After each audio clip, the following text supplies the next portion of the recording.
Hello दोस्तों, नमस्कार। आपका अपने यूट्यूब चैनल कॉम्प्लेक्स क्लासेस में आप सभी लोगों का स्वागत है। तो इस वीडियो में हम लोग जो है डीएलएड सेकंड सेमेस्टर 2025 का क्लास करने वाले हैं और ये पेपर नंबर फर्स्ट है, वर्तमान भारतीय समाज। क्लास की बात करें तो क्लास नंबर ये 22 है और इसके पहले जो है 21 क्लास हो चुका है। आप लोग नहीं देखे हैं तो चैनल पर विजिट करके देख सकते हैं, ठीक है। और इसके साथ ही हम लोग ये भी देखेंगे कि जो है इन सभी टॉपिक पर जो है प्रीवियस ईयर क्वेश्चन में किस प्रकार से आपके प्रीवियस ईयर में क्वेश्चन बने हुए हैं, उसके बारे में भी बात करने वाले हैं। और इसका फ्री नोट्स या पीडीएफ प्राप्त करना चाहें तो टेलीग्राम चैनल से जुड़ सकते हैं। आज का हमारा जो टॉपिक है यहाँ पे देख सकते हैं, जल संचयन। उसके बाद में हम देखेंगे ऊर्जा संरक्षण और जल संचयन में क्या संबंध होता है। भूमि संरक्षण और जल संचयन के बारे में हम बात करेंगे। तो सबसे पहले यहाँ पे हम बात करते हैं कि जल संचयन क्या होता है। वाटर हार्वेस्टिंग इसे कहते हैं।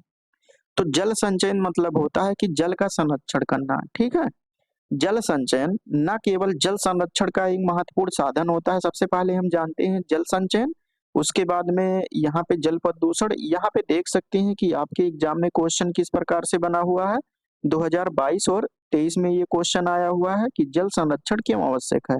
जो हम जल का संरक्षण करते हैं उसकी आवश्यकता क्या है, ठीक है। तो इसके बारे में हम बात करेंगे। जल संचयन का मूल सिद्धांत क्या होता है। जल संचयन का मूल सिद्धांत जो होता है इसके बारे में हम बात करेंगे। 2019 में ये क्वेश्चन पूछा गया है। उसके बाद में 3 नंबर की बात करते हैं तो जल प्रदूषण को दूर करने के उपाय। जल प्रदूषण को जो है किस प्रकार से हम दूर कर सकते हैं, 2019 में ये पूछा गया क्वेश्चन है। तो आप लोग लास्ट तक वीडियो में बने रहिएगा। इसके पहले का वीडियो आप लोग नहीं देखे हैं तो देख सकते हैं, बिल्कुल, ठीक है। और अभी तक जो लोग चैनल को सब्सक्राइब नहीं किए हैं, सब्सक्राइब कर सकते हैं और बेल आइकन को भी दबा सकते हैं और अपने दोस्तों के पास भी शेयर कर सकते हैं। तो सबसे पहले हम देखते हैं कि जल संचयन होता क्या है। अब यहाँ पे जल संचयन न केवल जल संरक्षण का एक महत्वपूर्ण साधन होता है, जो है जल का जो संरक्षण किया जाता है, यह एक महत्वपूर्ण साधन है, ठीक है, जल संचयन। बल्कि यह ऊर्जा और भूमि संरक्षण में भी सहायक सिद्ध हो सकता है। अब किस प्रकार से ऊर्जा और उसके बाद में भूमि संरक्षण में सहायक हो सकता है, इसके बारे में हम आगे बात करेंगे। जब जल संचयन की विधि प्रभावी ढंग से अपनाई जाती है तो इसके लाभ कई स्तरों पर दिखाई देते हैं, यानी अलग अलग स्तरों पर दिखाई देते हैं केवल जल संचयन करके, जिनमें ऊर्जा की बचत होती है और उसके बाद में भूमि का संरक्षण होता है, ठीक है, प्रमुख रूप से शामिल होता है। अब इसके बारे में हम जल संचयन के जो अलग अलग क्षेत्र होते हैं इनके बारे में हम देखते हैं कि किस प्रकार से योगदान है। तो यहाँ पे हम देखते हैं ऊर्जा संरक्षण और जल संचयन। जल संचयन के द्वारा जो है ऊर्जा का संरक्षण किस प्रकार से हम कर सकते हैं। तो जल की आपूर्ति और वितरण में ऊर्जा की बड़ी खपत होती है। जैसे जल की आपूर्ति और वितरण में मान लो कि जल यहाँ पे है, एक स्थान से दूसरे स्थान पर ले जाने के लिए जो है किसी प्रकार से या मोटर की आवश्यकता होगी, ठीक है। तो इसमें मोटर में क्या होगा, यहाँ पे ऊर्जा की आवश्यकता होगी, इसके लिए तो ऊर्जा की खपत होगी, ठीक है। तो यहीं पे यह दिया है कि जल की आपूर्ति और वितरण के लिए वितरण में ऊर्जा की बड़ी खपत होती है। पानी को एक स्थान से दूसरे स्थान तक पहुंचाने, भूमिगत जल को पंप करके और जल उपचार प्रक्रियाओं के लिए ऊर्जा की आवश्यकता होती है, ठीक है। जो पंप करते हैं उसके लिए जो है ऊर्जा की आवश्यकता होती है। जल संचयन की प्रक्रिया इन खर्चा ऊर्जा खर्चा को कम कर सकती है जल संचयन में, ठीक है। तो जल संचयन एवं संरक्षण की आवश्यकता पर अपने विचार लिखिए। यहाँ पे जो है देख सकते हैं 2019 में ये क्वेश्चन आया हुआ है। अब हम देखते हैं कि जल संचयन और ऊर्जा संरक्षण के बीच संबंध किस प्रकार से होता है। जल संचयन और उसके बाद में ऊर्जा संरक्षण। ऊर्जा का संरक्षण जल संचयन के द्वारा ऊर्जा का संरक्षण हम किस प्रकार से कर सकते हैं, इसके बारे में हम बात कर रहे हैं। यहाँ पे जल पंपिंग की आवश्यकता में कमी। जो जल की पंपिंग किया जाता है एक स्थान से दूसरे स्थान पर ले जाने के लिए, उसकी आवश्यकताओं में कमी होती है जल संचयन के द्वारा। तो जल संचयन स्थानीय स्तर पर पानी को इकट्ठा करता है, ठीक है। जल संचयन का मतलब होगा जो स्थानीय स्तर होते हैं वहां पे पानी को इकट्ठा करना, जिससे दूर दराज के स्रोत से पानी लाने की आवश्यकता कम हो जाती है और इसके द्वारा जो है बिजली की खपत भी कम हो जाता है, ठीक। जब एक स्थान से दूसरे स्थान पर पानी को लाना होता है तो उसके लिए जो है बिजली की खपत होती है, ऊर्जा की आवश्यकता होती है, ठीक है। तो इस प्रकार से जो है जल संचयन के द्वारा ऊर्जा को जो है हम बिजली की खपत को कम कर सकते हैं। गिरे उपयोग में पानी की खपत कम कर सकते हैं जल संचयन के द्वारा। कैसे? जैसे वर्षा का पानी छतों या अन्य स्रोतों से इकट्ठा कर स्थानीय उपयोग के लिए जो है स्टोर कर सकते हैं, जिससे सार्वजनिक जल आपूर्ति प्रणाली पर बोझ कम हो जाता है और पानी की पंपिंग के लिए ऊर्जा की बचत हो जाती है जब हम जल संचयन करते हैं।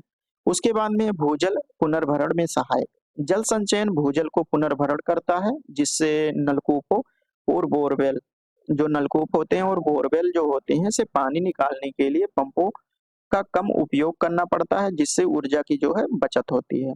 तो आप लोगों ने ये जाना कि जल संचयन के द्वारा ऊर्जा संरक्षण को किस प्रकार से हम कम कर सकते हैं। तो ऊर्जा संरक्षण के लाभ, ऊर्जा संरक्षण के क्या लाभ होते हैं? ऊर्जा खपत कम होती है, ठीक है? ऊर्जा संरक्षण करने से ऊर्जा खपत कम होती है, कम ऊर्जा का उपयोग जल उपचार और पंपिंग में होता है। कार्बन फुटप्रिंट में कमी, जैसे ऊर्जा की बचत से जल वितरण प्रणालियों में CO2 का उत्सर्जन होता है। उत्सर्जन कम होता है जब हम कार्बन फुटप्रिंट में कमी होती है, जैसे ऊर्जा का संरक्षण करने से इसमें क्या होता है कि कार्बन डाइऑक्साइड का जो है उत्सर्जन जो होता है वायुमंडल में, वो उसमें कमी होती है। स्वच्छ और नवीकरणीय साधनों का उपयोग, वर्षा का पानी स्वच्छ और फिल्टर होने के बाद घरेलू कार्यों के लिए उपयोग किया जा सकता है, जिससे जल उपचार के लिए आवश्यक संसाधनों की खपत कम हो जाती है। ठीक है? उसके बाद में हम देखते हैं भूमि संरक्षण और जल संचयन का संबंध किस प्रकार से होता है। जल संचयन भूमि की गुणवत्ता और उपयोगिता को बनाए रखने के लिए अहम भूमिका निभाती है। ठीक है? जल संचयन जो होता है भूमि की गुणवत्ता और उसके बाद में इसकी उपयोगिता को बनाए रखने के लिए अहम भूमिका निभाती है। जल की सतत उपलब्धता और जलवायु परिवर्तन के कारण भूमि पर पड़ने वाले नकारात्मक प्रभाव को कम करने के लिए जल संचयन एक उपयोगी साधन होता है। अब इसके बाद में हम देखते हैं कि जल संचयन और भूमि संरक्षण के बीच संबंध क्या होता है, कि जल का संचयन हम जो करते हैं और उसके बाद में भूमि संरक्षण जो करते हैं, इसके बीच में क्या संबंध होता है। ठीक है? तो इसके द्वारा क्या होता है, मिट्टी का संरक्षण होता है। मिट्टी का संरक्षण किस प्रकार से होता है? जल संचयन से जल की धारा को नियंत्रित किया जा सकता है। जल संचयन के द्वारा जो है जल को इकट्ठा जब हम करते हैं, तो इसके द्वारा जो जल का धारा होता है इसको नियंत्रित किया जा सकता है, जिससे जल का बहाव जो है धीमा होता है और मिट्टी का कटाव, सोयल इरोजन जो होता है वो कम हो जाता है। सेकंड नंबर की हम बात करते हैं, उसके बाद में यहाँ पे है बंजर भूमि को उपजाऊ बनाना। जब बारिश के पानी को नियंत्रित ढंग से संग्रहित किया जा सकता है, मतलब इकट्ठा किया जाता है, तो उस क्षेत्र भी भूमि उपजाऊ बनती है। खेतों के लिए आवश्यक पानी की आपूर्ति हो जाती है और खेतों में उपज बढ़ाई जा सकती है। बंजर भूमि को उपजाऊ इस प्रकार से बनाया जा सकता है। उसके बाद में थर्ड नंबर की बात करते हैं, तो जल भराव और जल जमाव की समस्या से बचाव। जल संचयन बाढ़ जैसी स्थिति से बचाव करता है, जो भूमि के लिए हानिकारक होता है। ठीक है?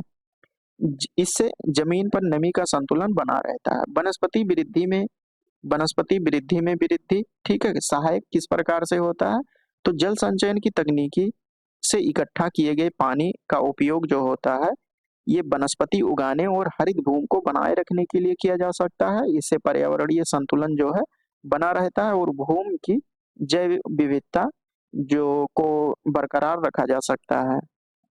उसके बाद में भूमि संरक्षण के लाभ, जो भूमि का संरक्षण हम करते हैं इसके क्या-क्या लाभ होते हैं, इसके बारे में हम देखते हैं। तो मिट्टी की गुणवत्ता में सुधार होता है भूमि के संरक्षण के द्वारा और कृषि के लिए अधिक जल उपलब्धता होती है। जल संचयन जब हम करते हैं तो स्थानीय जल स्रोतों की पुनः पूर्ति, जो स्थानीय जल होते हैं उसका पुनः पूर्ति किया जा सकता है। उसके बाद में जल संचयन की उपयोगिता, इसकी क्या उपयोगिता होती है? इसकी उपयोगिता के बारे में बात करें तो कम ऊर्जा खपत और खर्च में कमी होती है, क्योंकि जब हम जल को इकट्ठा करते हैं, इसको जो है अगर प्रयोग करना है, खेत में प्रयोग करना है, पीने में प्रयोग करना है, तो फ़िल्टर करके जो है हम पीने योग्य बना सकते हैं। तो इसीलिए कम ऊर्जा की आवश्यकता होती है और उसके बाद में खर्च की कमी होती है, ठीक है? किसके द्वारा? यहाँ पाइपलाइन पंपिंग हो गया, अन्य जल परिवहन प्रणालियों की ऊर्जा की खपत होती है। उसके बाद में सेकंड नंबर की बात करते हैं, इसकी उपयोगिता, जल की आपूर्ति में आत्मनिर्भरता। जल संचयन के माध्यम से लोगों को बाहर से पानी लाने की आवश्यकता कम होती है, यानी पानी लाने की आवश्यकता नहीं होती है, जिससे बाहरी जल स्रोतों पर निर्भरता जो है कम हो जाती है। इसीलिए जो है आत्मनिर्भरता, जल की आपूर्ति में आत्मनिर्भरता हो जाती है। थर्ड नंबर की बात करें तो हरित भूमि और जलवायु परिवर्तन से लड़ाई।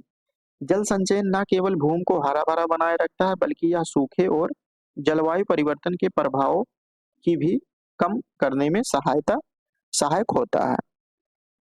तो इस प्रकार से ये जल संचयन और जल संरक्षण का ये टॉपिक आप सभी लोगों का कंप्लीट हो गया है। इसका फ्री नोट्स प्राप्त करना चाहें तो आप लोग चैनल से जुड़ सकते हैं।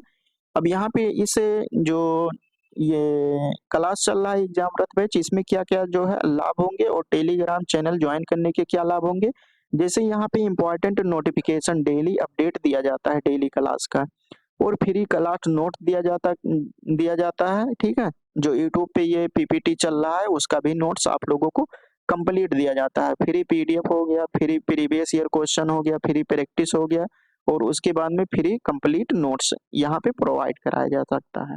तो आप लोग टेलीग्राम चैनल ज्वाइन कर सकते हैं और उसके बाद में सोशल मीडिया से जुड़ सकते हैं। यहाँ पे डेली अपडेट क्लास का आप लोगों को प्राप्त होता रहेगा।